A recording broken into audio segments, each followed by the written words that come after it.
Hello friends, welcome to Honey's kitchen. இன்றைக்கி பார்த்திங்கன்னா நம்ம ஒரு ஸ்வீட்டான நியூஸோடு வந்திருக்கோம். அதாவது கலைஞர் மகளிர் உரிமை தொகை திட்டம் பல பேத்துக்கு கிடைக்காம இருக்குது. ஸோ இதை வந்து இந்த கவர்மெண்ட் வந்து இப்போ கம்மிங் ஜூனில், அதாவது 2025 ஜூன் மாதத்துலேருந்து மறுபடியும் அப்ளை பண்ணிக்கலாம் அப்படின்னு சொல்லியிருக்காங்க. யாரெல்லாம் அப்ளை பண்ணலான்னு பார்த்தீங்கன்னா, நியூவாக ரேஷன் கார்டு வாங்கின புது ஃபேமிலியும் சரி, அது மட்டும் இல்லாமல் யாருக்கெல்லாம் விடுபட்டுருச்சு, நம்ம அப்ளை பண்ணாமே விட்டுட்டோம் அப்படிங்கிறவங்களும் சரி, அது மட்டும் இல்லை நம்ம எலிஜிபிள் இருந்தும் நம்மளுக்கு ரிஜெக்ஷன் ஆயிடுச்சு அப்படிங்கிறவங்களும் சரி, உங்களோட எலிஜிபிலிட்டியை மறுபடியும் கரெக்ஷன் பண்ணி மறுபடியும் அப்ளை பண்ணிக்கலாம். இது ஒரு ஸ்வீட்டான நியூஸாக தான் இருக்கும்னு நினைக்கிறேன். ஏன்னாக்கா நிறைய பேர் வந்து கிடைக்காம இருக்கீங்க. ஸோ இந்த வாய்ப்பை பயன்படுத்தி எல்லாருமே வந்து பயன்படுத்திக்கோங்க.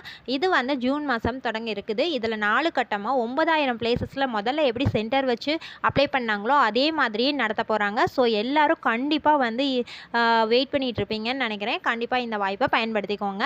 இந்த சேனலை சப்ஸ்கிரைப் பண்ணாதவங்க சப்ஸ்கிரைப் பண்ணுங்க. இந்த வீடியோ உங்களுக்கு பிடிச்சிருந்துச்சுன்னா லைக் பண்ணுங்கள், உங்கள் ஃப்ரெண்ட்ஸ் அண்ட் ஃபேமிலிக்கு சென்ட் பண்ணுங்கள். ஓகேங்களா? தேங்க்யூ ஃபார் வாட்சிங்.